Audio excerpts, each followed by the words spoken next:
that it's legal. Yes. So you're in favor of it, and then I guess somebody would sue, so it would go to the Supreme Court, and based on what happened in 1996, and that was with a Democratic president, by the way, but a line item veto. Do you see a line item veto as matching what a pocket rescission does? What's up, everyone? Welcome back to the channel. Tonight, we've got some explosive insights straight from Senator John Kennedy. And trust me, this one's a roller coaster. From Putin's aggression in Ukraine to Trump's legal battles, all the way to the fight over U.S. spending, we're breaking it all down. Stick with me till the end because the details here are jaw-dropping. And hey, before we dive in, make sure you smash that subscribe button and turn on the bell so you don't miss any of these updates. All right, Senator John Kennedy joining me now. Well, in light of what happened, this massive attack by Russia, right on the heels of the peace summit here in Washington, is it time to roll out the sanctions? Here's what I see, David. Dealing with President Putin is like hand feeding a shark. You can't trust him. Yes, he's charming. So was Ted Bundy.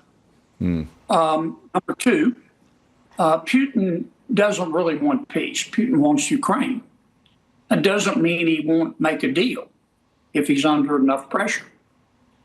Number three, the ball's in President Putin's court. I would give him a reasonable amount of time, weeks, not months, to show that he is in good faith. If he doesn't, number four, the president's got to make a decision. He can walk away. I think that would be a mistake morally and politically, or he can inflict pain. I would begin by seizing all of the foreign assets of Russia in Western countries' jurisdiction. That's about $300 billion. I would give that money to Ukraine to fight the war. And then I would figure out a way, through sanctions or otherwise, to cut off his cash flow, which means cutting off his sales of oil.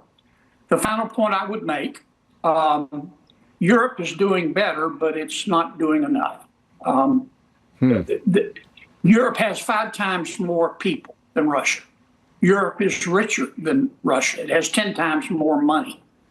I know the Europeans, they're our friends. I respect that, and they like to take August off. But Putin's not taking August off. Europe needs to do more. All right, that sums it up. I want to bring it back home, Senator, because we're just getting breaking news. The New York State Appeals Court has thrown out that massive civil fraud penalty against President Trump. A panel of 5 judges said the verdict, which stood to cost Trump about $500 million, was excessive. That's their word. What do you make of all this? Does this put an end to the sort of lawfare campaign against him?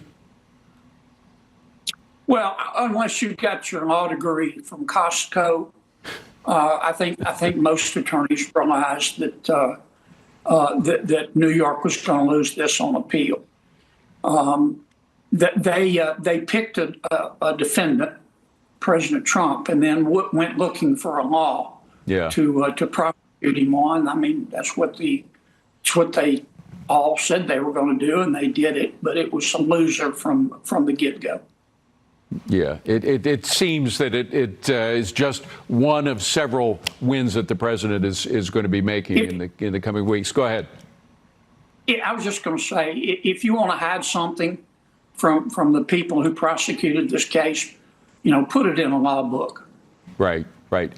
But still, you have those 31 uncharged misdemeanors that were magically turned into felonies that were against him. Do you think the New York legal establishment is going to lose on that one as well on appeal?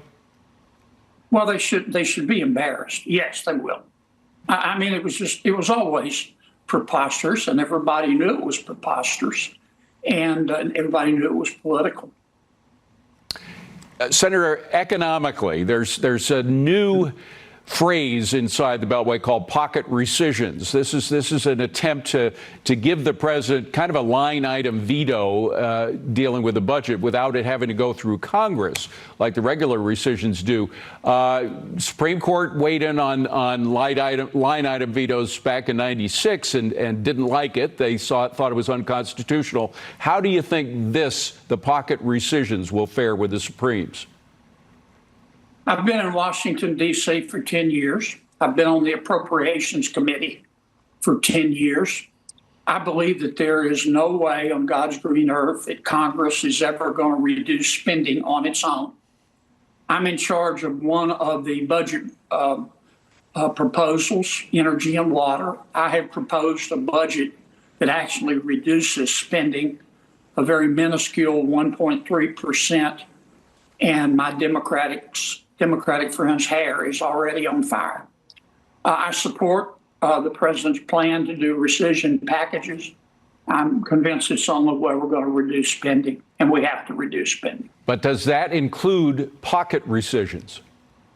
I do. I believe that it's legal. Yes. So you're in favor of it, and then I guess somebody would sue, so it would go to the Supreme Court, and based on what happened in 1996, and that was with a Democratic president, by the way, but a line item veto. Do you see a line item veto as matching what a pocket rescission does?